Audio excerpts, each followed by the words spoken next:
Friends, welcome back to my channel and enjoy my video. 2006 ഇറങ്ങിയ family comedy animation മൂവിയായ Garfield a tail of two kitties എന്ന മൂവിയാണ് നമ്മൾ മലയാളത്തിൽ നോക്കിയത്. ഇത് അതിന്റെ സെക്കൻഡ് പാർട്ടാണ്. ഫസ്റ്റ് പാർട്ട് കാണാത്തവരുണ്ടെങ്കിൽ തീർച്ചയായും അത് കാണുക, എന്നാലേ ഈ പാർട്ടിലെ കഥ നിങ്ങൾക്ക് മനസ്സിലാവുകയുള്ളൂ. ലിങ്ക് ഞാൻ ഇട്ടിട്ടുണ്ട്. അപ്പോൾ നമുക്ക് നേരെ വീഡിയോയിലേക്ക് പോകാം.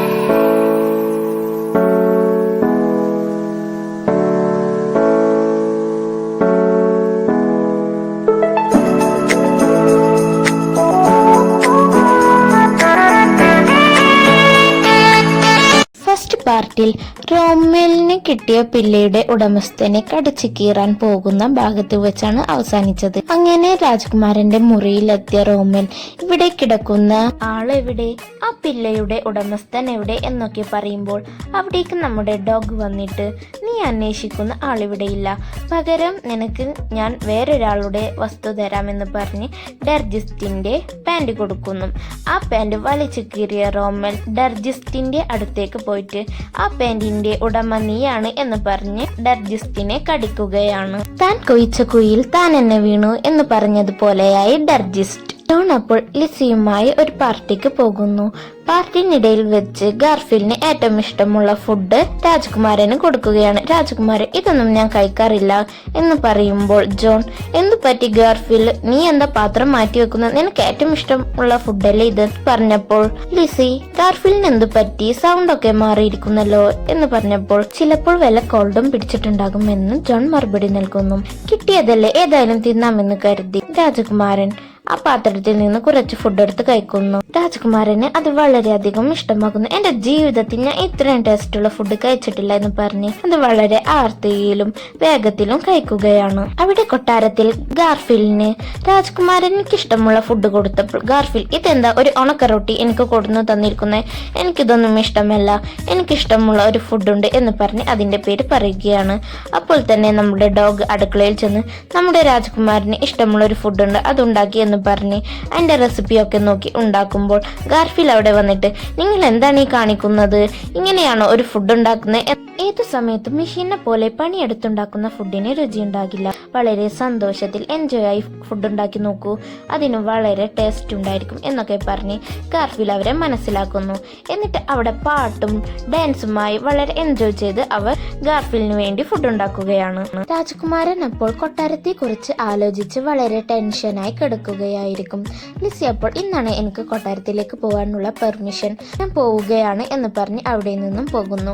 ലിസിയുടെ ബാഗിൽ നിന്ന് വീണ കൊട്ടാരത്തിന്റെ ഫുൾ ഡീറ്റെയിൽ അടങ്ങുന്ന ഒരു ബുക്ക് ഓടി എടുത്ത് രാജകുമാരന് കൊടുക്കുന്നു. അതിൽ കൊട്ടാരത്തിലേക്ക് പോകാനുള്ള മാപ്പ് ഉള്ളത് കാരണം രാജകുമാരൻ, എനിക്കിപ്പോൾ കൊട്ടാരത്തിലേക്കുള്ള വഴി മനസ്സിലായി, വളരെ നന്ദിയുണ്ട്, ഓടിയോട് ബായ് പറഞ്ഞ് ആ റൂമിൽ നിന്ന് താഴേക്ക് എടുത്തു ചാടുന്നു. രാജകുമാരൻ താഴേക്ക് ചാടിയത് കണ്ട ജോൺ, ഗാർഫീൽഡ്, നീ എവിടേക്കാണ് ഈ പോകുന്നത് എന്ന് പറയുമ്പോൾ രാജകുമാരൻ, എന്നോട് ക്ഷമിക്കണം, എനിക്കിപ്പോൾ കൊട്ടാരത്തിൽ പോകേണ്ടത് വളരെ അത്യാവശ്യമാണ് എന്ന് പറഞ്ഞു അവിടെ നിന്നും പോകുന്നു. ജോൺ അവിടുത്തെ പോലീസ് സ്റ്റേഷനിൽ ചെന്നിട്ട് പൂജയെ കാണാനില്ല എന്ന വിവരവും അവൻ ഡീറ്റെയിൽസും പറഞ്ഞു കൊടുക്കുന്നു. അപ്പോൾ അവിടുത്തെ പോലീസ്, ഞങ്ങൾ കണ്ടെത്താം, പക്ഷേ ഞങ്ങൾക്ക് കുറച്ച് സമയം വേണം എന്ന് പറയുന്നു.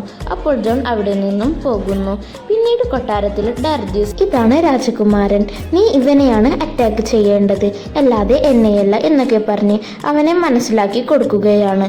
അപ്പോഴാണ് അവിടേക്ക് മൈക്കിൾ വരുന്നത്. മൈക്കിൾ ഡർജിസ്റ്റിനോട്, ഉദ്യോഗസ്ഥർ ഇന്ന് വരുമെന്ന് പറഞ്ഞ് കോളുണ്ടായിരുന്നു. ഡർജിസ്റ്റ്, അവരൊക്കെ വന്നുകൊള്ളട്ടെ, ഞാൻ അവരെ നോക്കിക്കൊള്ളാം, നിങ്ങൾക്ക് ലീവ് വേണ്ടേ എന്ന് ചോദിച്ചപ്പോൾ മൈക്കിൾ, ലീവോ, ഞാൻ ഇതുവരെയായിട്ടും ലീവ് എടുത്തിട്ടില്ല എന്ന് പറഞ്ഞപ്പോൾ ഡർജിസ്റ്റ്, മൈക്കിളിനെ എങ്ങനെയെങ്കിലും ഇവിടെ നിന്നും മാറ്റി നിർത്തണമെന്ന് കരുതി. ഇതുവരെയായിട്ടും ലീവ് എടുത്തിട്ടില്ലെന്നോ, നിങ്ങൾക്ക് നിങ്ങളുടെ ഭാര്യയും മക്കളെയും കാണാൻ തോന്നുന്നില്ലേ, അതുകൊണ്ട് നിങ്ങൾ 10 ദിവസത്തേക്ക് ലീവ് എടുത്തേക്ക്, എന്നിട്ട് നാട്ടിലൊക്കെ പോയിട്ട് തിരിച്ചു വന്നാൽ മതി എന്ന് പറഞ്ഞ് മൈക്കിളിന്റെ മനസ്സുമാറ്റി സമ്മതിപ്പിക്കുന്നു. ജോൺ ആണെങ്കിൽ ഗാർഫീൽഡിനെ ഇതുവരെ കാണാത്തതിന്റെ ടെൻഷനിൽ ഇരിക്കുകയായിരിക്കും. അപ്പോൾ ഓടി അവിടെയുള്ള ഒരു വേസ്റ്റ് ബാസ്ക്കറ്റിൽ നിന്ന് ഒരു ന്യൂസ് പേപ്പർ എടുത്ത് ജോണിന് കാണിച്ചു കൊടുക്കുമ്പോൾ ജോൺ, എനിക്കിപ്പോൾ ഇതൊന്നും വായിക്കാൻ ടൈമില്ല എന്ന് പറയുമ്പോൾ പെട്ടെന്നായിരിക്കും അതിൽ ആ കൊട്ടാരത്തിലെ രാജകുമാരന്റെ ഫോട്ടോയുള്ള ഒരു ന്യൂസ് കാണുന്നത്. ഇത് കണ്ട ജോൺ, എനിക്കെന്തോ ഒരു സംശയം തോന്നുന്നു എന്ന് പറഞ്ഞ് ആ കൊട്ടാരത്തിലേക്ക് പോകുന്നു. തന്റെ ഇന്റർവ്യൂവിന്റെ ഭാഗമായി ലിസി ആ കൊട്ടാരത്തിൽ എത്തിയിട്ടുണ്ടാകും. ഗാർഫീൽഡ്, എ എപ്പത്തെയും പോലെ അവിടെ നല്ല ഹാപ്പിയായി കളിച്ചുകൊണ്ടിരിക്കുമ്പോൾ ഡോഗും തത്തയും കൂടിയിട്ട് ഈ പൂച്ചയെ എനിക്ക് തീരെ ഇഷ്ടമാകുന്നില്ല, അവനൊരു തീറ്റ ഭ്രാന്തനാണ്, നമുക്ക് നമ്മുടെ രാജകുമാരനെ മാത്രം മതി എന്നൊക്കെ പറയുമ്പോൾ ഡോഗ് അങ്ങനെയൊന്നും പറയരുത്, ഇവനെ ഇപ്പോൾ ഇവിടുന്ന് പറഞ്ഞയച്ചാൽ നമ്മളുടെ അവസ്ഥ എന്താകുമെന്ന് നിനക്കറിയാകുമല്ലോ.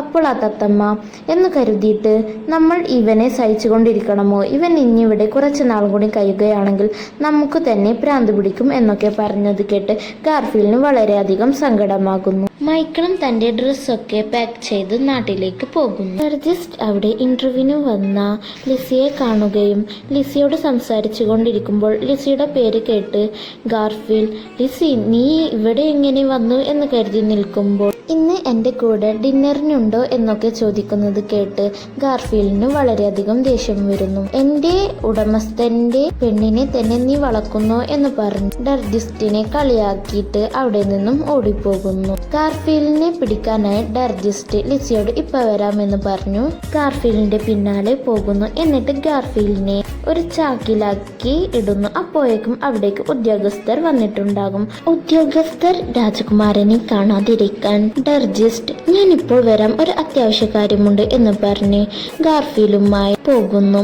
എന്നിട്ട് ആ കൊട്ടാരത്തിന്റെ തടവറയിൽ പോയിട്ട് ഗാർഫീൽഡിനെ ആ തടവറയിലിട്ട് പൂട്ടുന്നു. എന്നിട്ട് കുറെ നാളായി ഞാൻ നിന്നെ ഇതിൽ ഇടണമെന്ന് വിചാരിക്കുന്നു, ഇപ്പോൾ എൻ്റെ ആഗ്രഹം സാധിച്ചു, ഇനി നിന്റെ ജീവിതകാലം മുഴുവനും ഇവിടെ തന്നെ കിടന്ന് ചാവും എന്ന് പറഞ്ഞ് അവിടെ നിന്നും പോകുന്നു. ഗാർഫീൽഡ് അപ്പോൾ ഞാൻ നിന്റെ രാജകുമാരനൊന്നുമല്ല, ഞാനൊരു സാധാ പൂച്ചയാണ്, എന്നെ ഇവിടെ നിന്നും പുറത്തു വിടൂ, ഞാൻ എവിടേക്കെങ്കിലും പോയിക്കോളാം എന്ന് പറഞ്ഞ് സങ്കടപ്പെട്ട് കരയുന്നു. എൻ്റെ ജോണിനെ ഉപേക്ഷിച്ച് വന്ന് എനിക്കിങ്ങനെ തന്നെ വേണം എന്നും പറയുന്നുണ്ട്. രാജകുമാരൻ അപ്പോൾ കൊട്ടാരത്തിന്റെ തൊട്ടടുത്ത് വരെ എത്തിയിട്ടുണ്ടാകും. ഡർജിസ്റ്റ് ഉദ്യോഗസ്ഥരോട് ഞാൻ ഒരുപാട് രാജകുമാരനെ അന്വേഷിച്ചു, പക്ഷേ എനിക്ക് കണ്ടെത്താനായില്ല, ഇനിയെങ്കിലും നമ്മൾ ഒരു തീരുമാനം എടുക്കണം എന്ന് പറയുന്നു. തടവറയിൽ അപ്പോൾ ഗാർഫീൽഡിനെ രക്ഷിക്കാൻ ഡോഗും ഒരു എലിയും വന്നിട്ട് രഹസ്യവാതിൽ തുറക്കുന്നു. എന്നിട്ട് ഡോഗ് പറയുന്നു കൊട്ടാരത്തിൽ ഉദ്യോഗസ്ഥർ വന്നിട്ടുണ്ട്, അവർക്ക് മുന്നിൽ ഇപ്പോൾ തന്നെ രാജകുമാരൻ പോകണം എന്ന് പറയുമ്പോൾ ഗാർഫീൽഡ് ആരാണ് നിന്റെ രാജകുമാരൻ? ഞാൻ നിന്റെ രാജകുമാരനൊന്നുമല്ല, ഞാൻ ഒരു സാധാരണ പൂച്ചയാണ്, അത് നിനക്കും അറിയാം, നീ എങ്ങനെയെങ്കിലും നിന്റെ രാജകുമാരനെ കണ്ടെത്തി അവർക്ക് കാണിച്ചു കൊടുത്തോളൂ എന്ന് പറയുമ്പോൾ ഡോഗ് ഞങ്ങളോട് ക്ഷമിക്കണം രാജകുമാര, നിങ്ങളില്ലെങ്കിൽ ഇവിടെ ഇപ്പോൾ ആകെ കുഴപ്പമാകും എന്നൊക്കെ പറയുന്നുണ്ടെങ്കിലും ഗാർഫീൽഡ് അതിനൊന്നും സമ്മതിക്കാതെ അവിടെ നിന്നും പോകുന്ന ഇടക്കാണ് രാജകുമാരനുമായി ഗാർഫീൽഡ് കണ്ടുമുട്ടുന്നത്. രാജകുമാരൻ അപ്പോൾ നീയാണോ ഗാർഫീൽഡ്? എന്റെ പേര് നിനക്ക് എങ്ങനെ അറിയാം?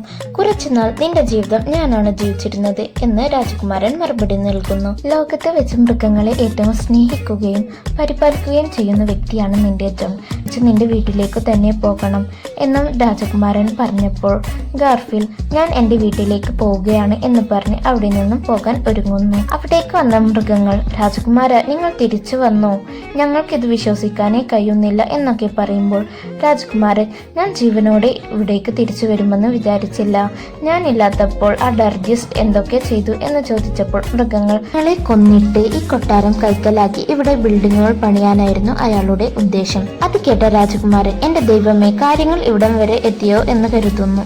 നമ്മൾ ജീവനോടെ ഇരിക്കണമെങ്കിൽ ഈ കൊട്ടാരം വിട്ടു പോകേണ്ടി വരും എന്ന് രാജകുമാരൻ പറയുന്നത് കേട്ട് ഗാർഫീൽഡ് അവിടെ നിന്നും തിരിച്ചു വരുന്നു.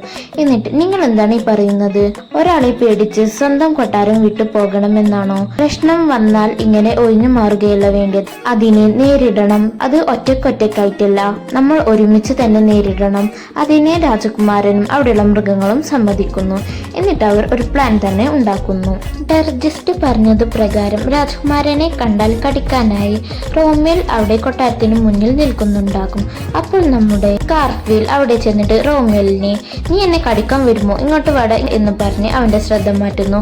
ആ തക്കത്തിൽ രാജകുമാരൻ കൊട്ടാരത്തിനുള്ളിലേക്ക് കടക്കും. ഗാർഫീൽഡിന്റെ പിന്നാലെ വന്ന റോമേലിനെ ഗാർഫീൽഡ് പേടിപ്പിച്ച് അവിടെ നിന്നും ഓടിക്കുന്നു. ഡർജിസ്റ്റ് ഉദ്യോഗസ്ഥരോട് കൊട്ടാരത്തിൽ ഇപ്പോൾ എന്താണ് സംഭവിക്കുന്നതെന്ന് അറിയില്ല.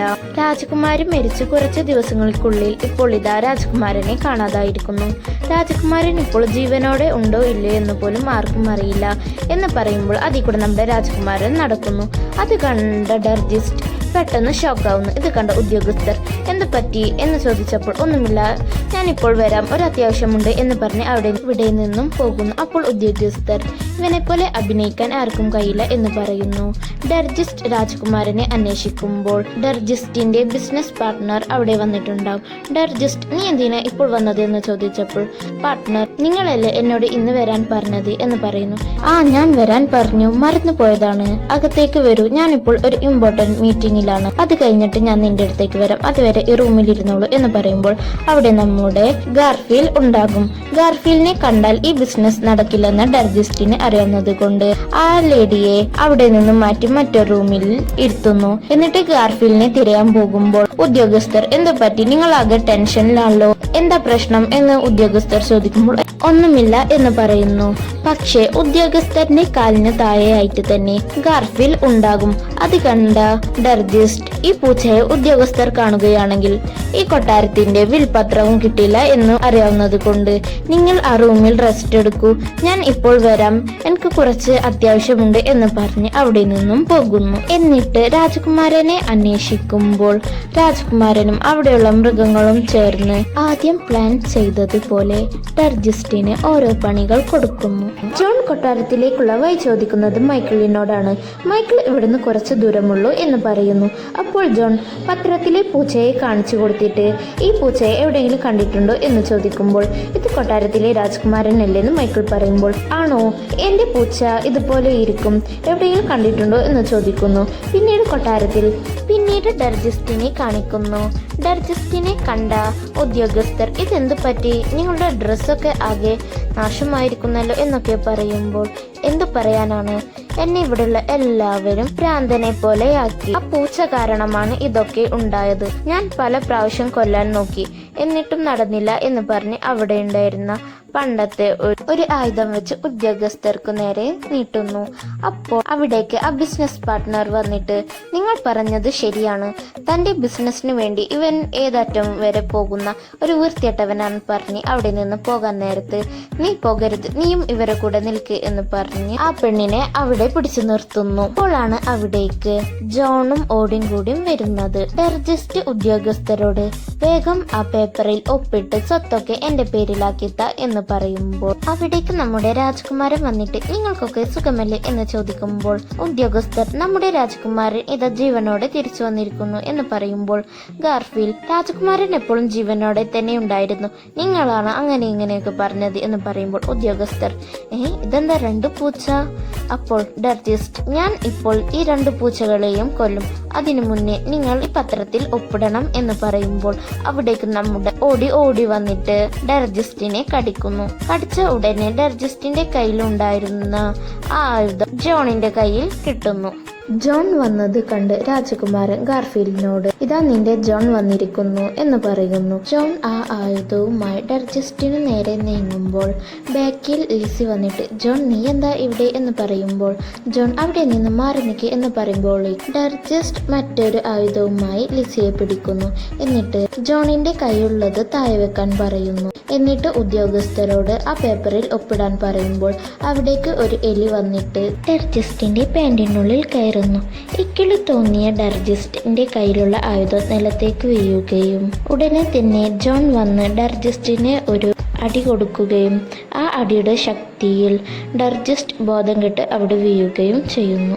അപ്പോൾ രാജകുമാരനും ഗാർഫീൽ കൂടി, വാവ്, എന്തൊരു അടിപൊളി അടിയായിരുന്നു അതെന്ന് പറഞ്ഞിരിക്കുമ്പോൾ ലിസി ജോണിന്റെ അടുത്തേക്ക് ചെന്നിട്ട്, നിനക്കൊന്നും പറ്റിയില്ലല്ലോ എന്ന് ചോദിക്കുന്നു. മൈക്കിൾ കൊടുന്ന പോലീസ് ഡർജിസ്റ്റിനെ അവിടെ നിന്നും അറസ്റ്റ് ചെയ്ത് കൊണ്ടുപോകുന്നു. ലിസി അപ്പോൾ, ഇവിടെ 2 പൂച്ചയുണ്ടല്ലോ എന്ന് പറയുമ്പോൾ ജോൺ, അതിലൊന്ന് നമ്മുടെ ഗാർഫീലും മറ്റൊന്ന് ഇവിടുത്തെ രാജകുമാരനുമാണെന്ന് പറയുന്നു.